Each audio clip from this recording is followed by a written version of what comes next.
6-month backyard makeover from messy yard to peaceful garden Oasis dream room tour. Hey friends, welcome back to Dream Room, where small spaces become stories and ordinary corners turn into something extraordinary. If you're someone who looks at your tiny backyard or cluttered patio and dreams of a peaceful retreat, or if your bedroom, home office, or even bathroom feels like it's missing that spark, you're in the right place. This channel is for people who love natural textures, handmade touches, and clever rearrangements that make a space feel warm, personal, and alive. Today, I'm sharing something deeply personal, the incredible 6-month transformation of my own backyard. When I first stepped outside, it was a mix of overgrown plants, cracked tiles, and half-forgotten corners.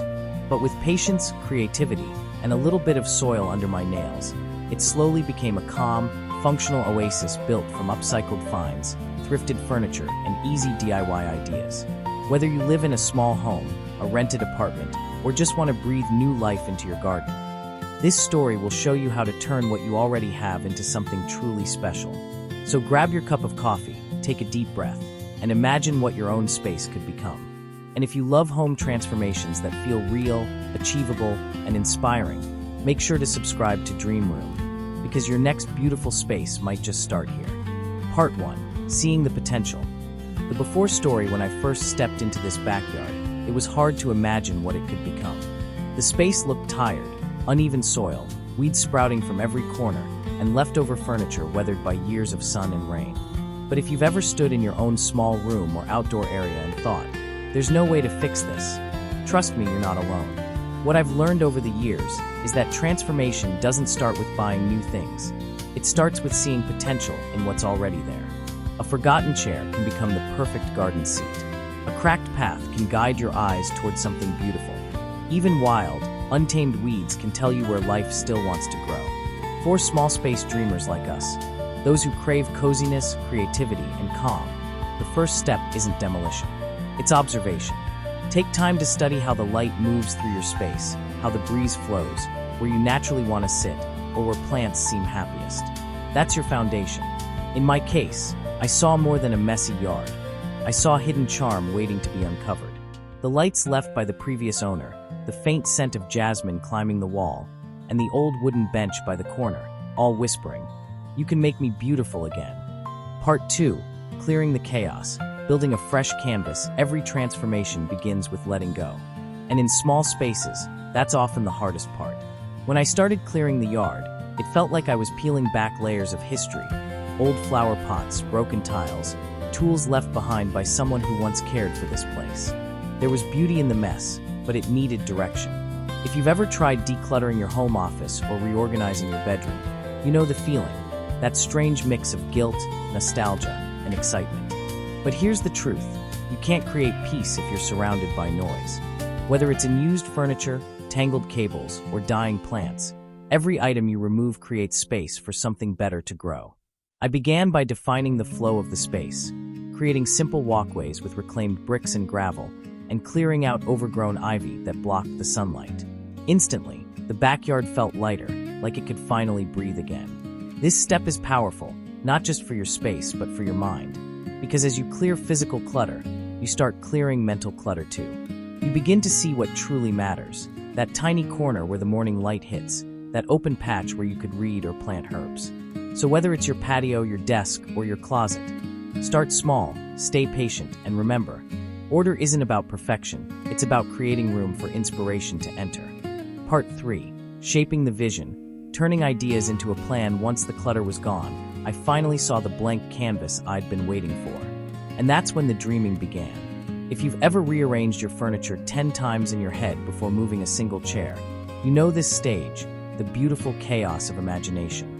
I started sketching zones in the backyard, not with architectural precision, but with emotion. Where could we cook, laugh, rest, or grow? Every corner began to speak a new purpose. The breezeway would become a cozy dining nook. The open area would turn into a wild, blooming garden. A small hammock corner would hold the quiet moments I didn't even know I needed. Here's something I've learned after years of decorating tiny homes and compact rooms. You don't need more space, you need better flow. When you plan by feeling instead of fear, even a few square meters can feel like an entire world. I used old boards for outdoor counters, thrifted stools for seating, and painted mismatched tables into a cohesive color story. Everything had history, and now, everything had purpose. So before you rush to buy, pause and plan. Ask yourself how you want your space to feel before deciding how it should look. Because the heart of any transformation isn't design, it's intention. Part 4. Building layers. Crafting comfort with what you have with the layout mapped out. It was time to bring the space to life, one layer at a time. This is my favorite part of any transformation because it's where creativity truly takes root. I didn't start with expensive furniture or brand new decor. I started with what was already around me. That old wooden bench. I sanded it down, sealed it, and gave it a new life as a storage seat for soil bags and garden tools. A pair of rusty metal stools became plant stands after a quick coat of outdoor paint. Even leftover planks from an estate sale turned into a mini bar counter for summer nights. If you're someone who loves decorating but struggles with a small budget, this is your secret power, reinvention. You don't need to buy everything. You need to see potential in the forgotten. Then came the textures. Woven baskets for planters, soft outdoor cushions in earthy tones, string lights to add warmth after sunset. Every detail mattered, not because it was perfect, but because it felt like home. And here's the beauty of it. When you build layer by layer with patience and heart, your space stops feeling like a project. It becomes an experience, a reflection of who you are, created not from trends, but from intention. Part 5. Growing green. The living heart of the space once the structure felt right. It was time to invite life back in. And nothing does that better than plants. But instead of chasing expensive landscaping plans, I chose to grow simply, using what thrives naturally. Because when you work with nature, not against it, your space rewards you with peace. I started with easy, forgiving plants: rosemary, mint, jasmine, and lavender, the kind that ask for sunlight and gratitude, not constant attention. A single strawberry plant that sprouted by accident became a full patch of sweetness. Tiny herbs in mismatched pots turned into a fragrant kitchen garden by the window. If you live in a small home or apartment, remember this: you don't need acres of soil to feel grounded. A single shelf of greenery or a corner of hanging planters can shift your mood entirely. Greenery softens walls, hides imperfections, and fills your space with quiet energy. I watched each sprout grow like a story unfolding. Some plants thrived, others didn't, but that's the beauty of it. Growth isn't always perfect. It's a reminder that transformation takes time. And as the backyard began to bloom, it didn't just look better, it felt better. The air was fresher, the energy calmer, and for the first time, this small space started to feel alive again. Part 6. Light, texture, and the art of atmosphere. By the 5th month, structure and greenery were in place, but something was still missing: atmosphere. Every home, every small space, needs that invisible layer that turns design into emotion. For me, that magic came from light, texture, and sound. I began with the evenings. String lights, already hanging from before, became the soul of the backyard once dusk fell. Their soft golden glow turned ordinary nights into gentle celebrations. I added solar lanterns along the pathway and one motion light by the steps, not just for safety, but for rhythm. Each glow invited you to stay a little longer. Next came texture, the quiet storyteller of every space. I mixed natural wood with stone, clay pots with soft linen throws, and woven rattan baskets to hold herbs and garden tools. These small layers made the space feel lived in, like it had stories to tell. And then sound, the most overlooked design element of all. I hung a small wind chime near the jasmine archway and placed a thrifted ceramic bowl with a solar fountain near the garden corner. The trickling water and soft chimes blended with birdsong, turning the space into a moving, breathing symphony. It reminded me that real beauty isn't in things. It's in how a space makes you feel when the world goes quiet. Part 7. Creating zones of purpose, making every corner count. As the months went on, I realized the secret to a functional small space isn't about how big it is. It's about how clearly it serves you. So I divided the backyard into simple zones, each with a purpose that matched how I actually lived, not just how I wished I did. The first zone was the dining nook, tucked under the pergola lights. A small foldable table and 2 chairs, thrifted, sanded, and sealed, became our nightly escape. Dinner here felt different. Even a cup of tea felt like a slow ritual instead of a rushed moment. Next was the relaxed corner, a hammock between 2 old beams, surrounded by soft ground cover and jasmine vines. On lazy afternoons, It became my reading spot, or simply a place to stare at the clouds and remember that rest is also part of design. Then came the green zone, a mix of raised beds and recycled planters. Herbs, peppers, and wildflowers grew freely, surrounded by buzzing bees and butterflies. It wasn't a picture-perfect garden. It was alive, and that made it perfect in its own way. Every corner had meaning now. Nothing felt random.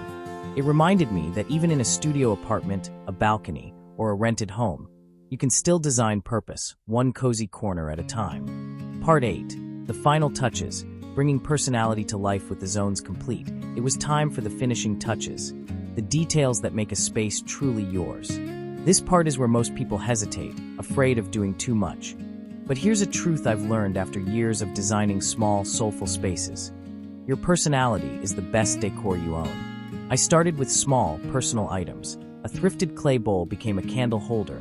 Old glass jars turned into lanterns, and faded cushions got new life with hand-dyed covers in muted earth tones. These weren't expensive upgrades. They were reminders of creativity and care. Then came the textures that tell quiet stories. Linen curtains swaying in the breeze, a jute rug grounding the seating area, and terracotta pots aging beautifully with every rain. Even the small imperfections, a chipped planter, a sun-faded stool, became part of the charm.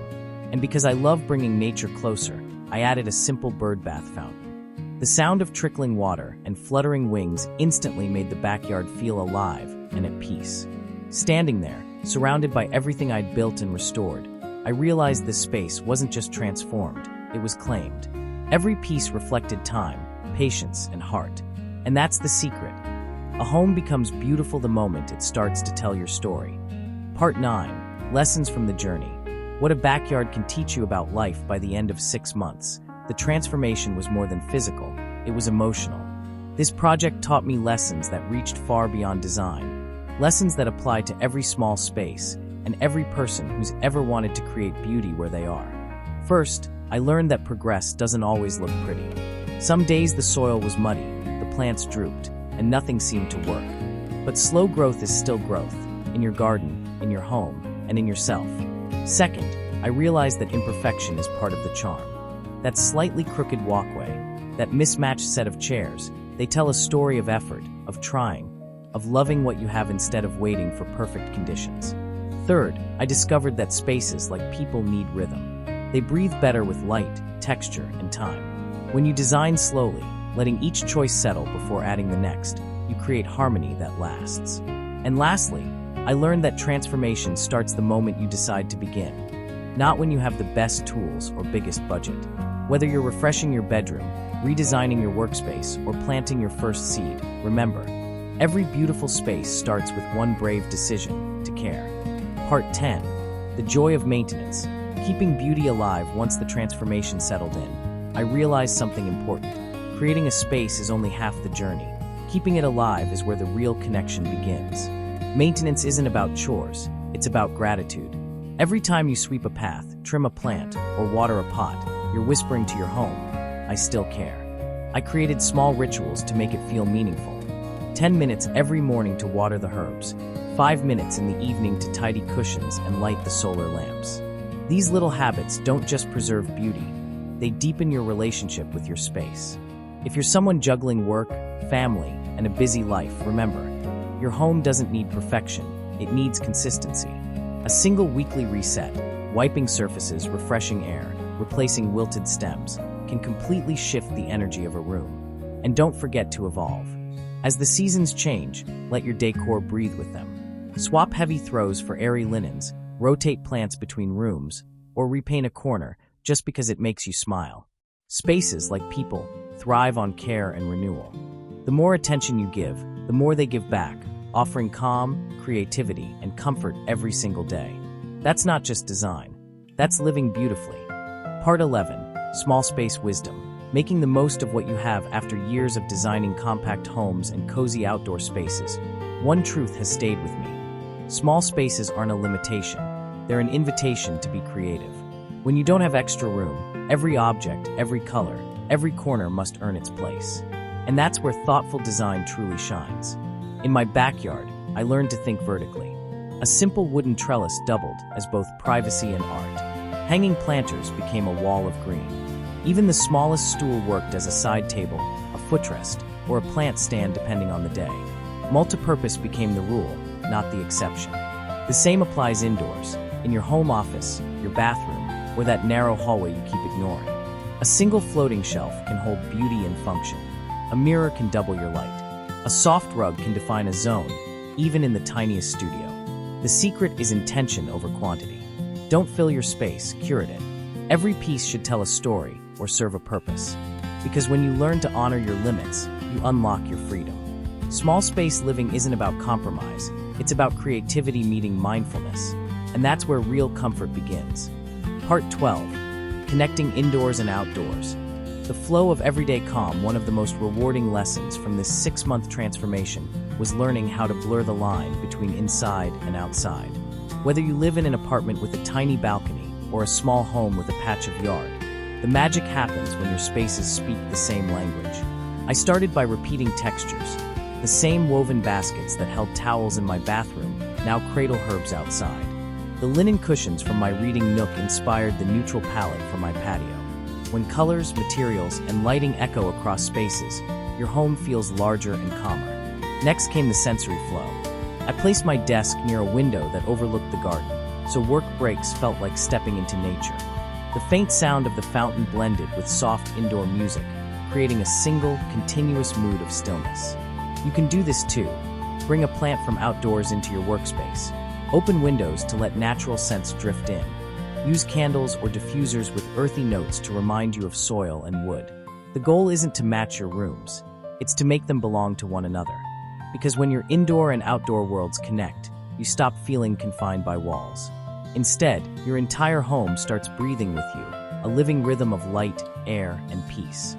Part 13, Designing with Emotion. Spaces that heal and inspire. After transforming my backyard, I began to realize something deeper.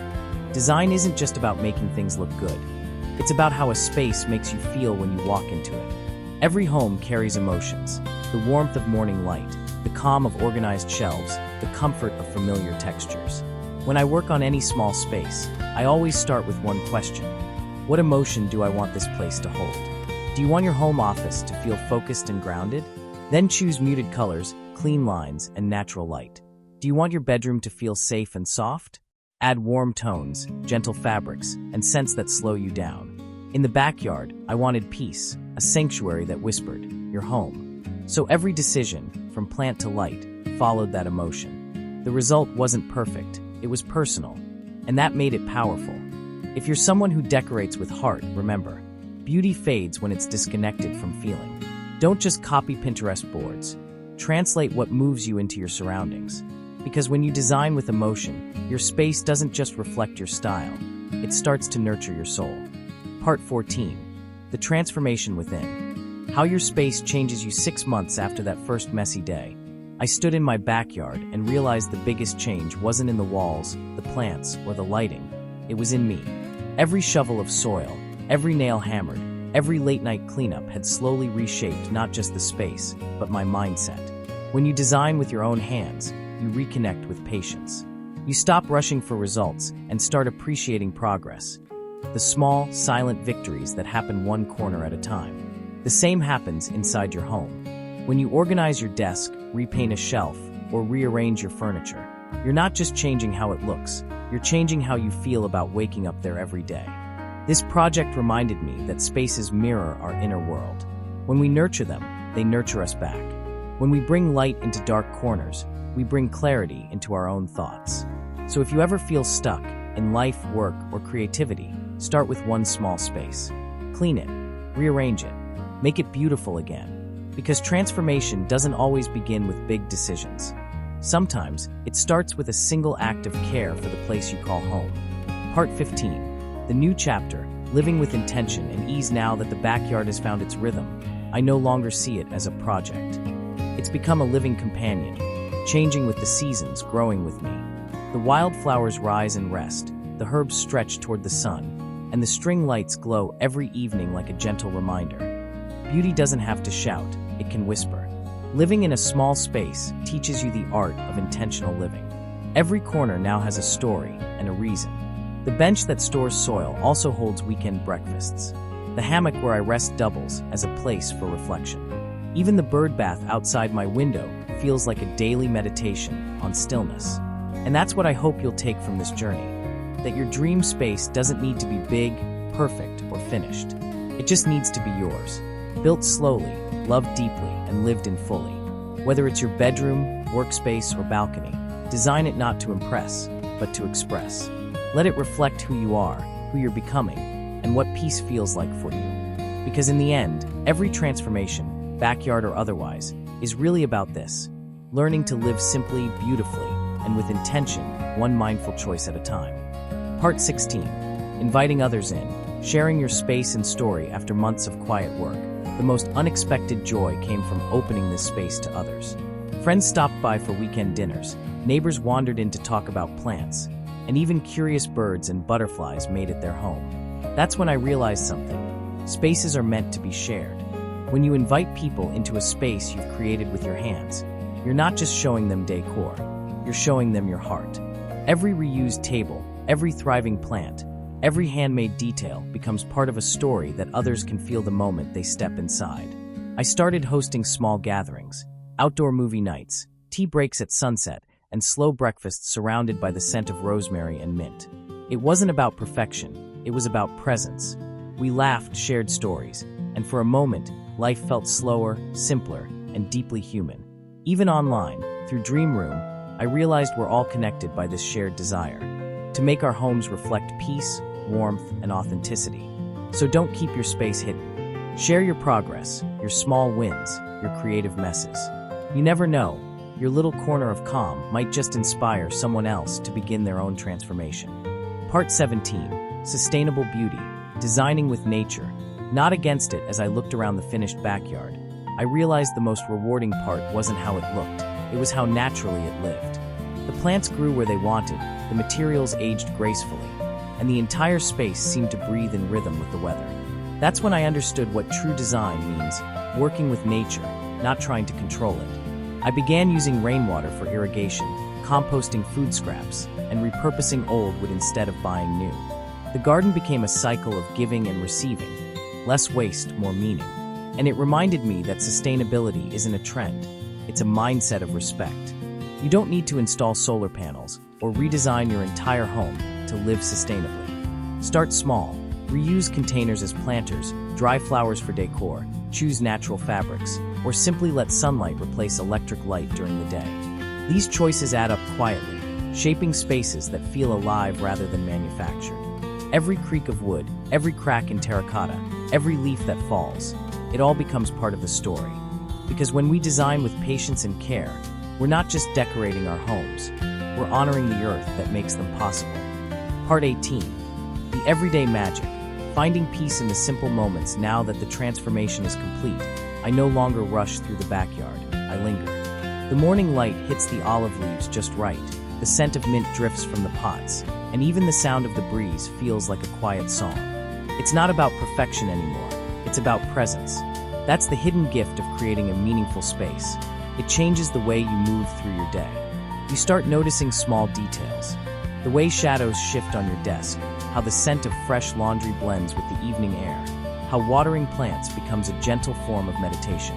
This is what I call everyday magic, the peace that comes when your home reflects your rhythm. You don't have to wait for weekends or vacations to feel grounded. When your space is intentional, even 5 minutes of sitting quietly can feel like a reset. So if your room, patio, or corner still feels unfinished, don't rush. Add slowly. Let it evolve with you. The goal isn't to finish decorating, it's to keep discovering. Because beauty isn't built overnight, it's lived in, one peaceful moment at a time. And when you learn to see that every day at home feels a little more like heaven on earth. Part 19. Reflecting on the journey. How spaces tell our story. Looking back on these 6 months, I see more than a backyard makeover. I see a timeline of growth, patience, and rediscovery. Every corner holds a memory now. The day I planted the first jasmine vine, the late nights painting under string lights, the quiet mornings watching new leaves unfold. Spaces, I've realized, are living journals. They don't just hold our belongings, they hold our becoming. Your home reflects who you are today, but it also whispers who you're becoming tomorrow. When you take the time to shape it intentionally, you give yourself permission to evolve. Maybe that's why I've fallen in love with this process, because it's not really about plants, colors, or decor. It's about learning who I am through the act of creation. And that's what I want you to feel, too. Every time you tidy a shelf, hang a curtain, or rearrange a chair, you're not just improving a room. You're shaping the atmosphere of your life. So take photos, write notes, remember your progress. Because years from now, when you look back, you'll see it clearly. Your home was never just a place. It was a reflection of your courage to begin, your creativity to continue, and your heart that made it beautiful. Part 20. The invitation. Begin your own transformation as this journey comes full circle. I want to leave you with something simple. You don't need a big budget, perfect tools, or endless free time to create beauty where you live. You just need the willingness to start. Maybe your backyard is a small balcony. Maybe it's a studio corner, a messy desk, or a windowsill that catches the afternoon sun. Wherever you are, that's your canvas. Begin there. Sweep the dust, rearrange one item, add a plant, or hang a light. Small actions create momentum, and momentum builds magic. Your home doesn't have to impress anyone. It only needs to embrace you. Design it for how you want to feel when you wake up, when you work, when you rest. Use what you already have.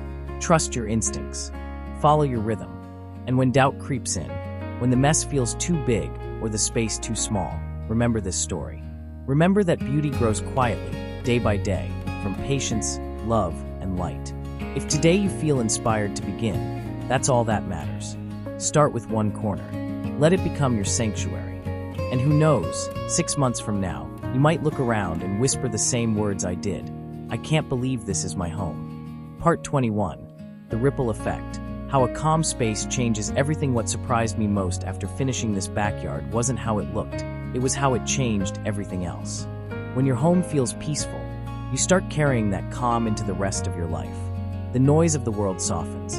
You wake up lighter, think clearer, and even your relationships feel warmer.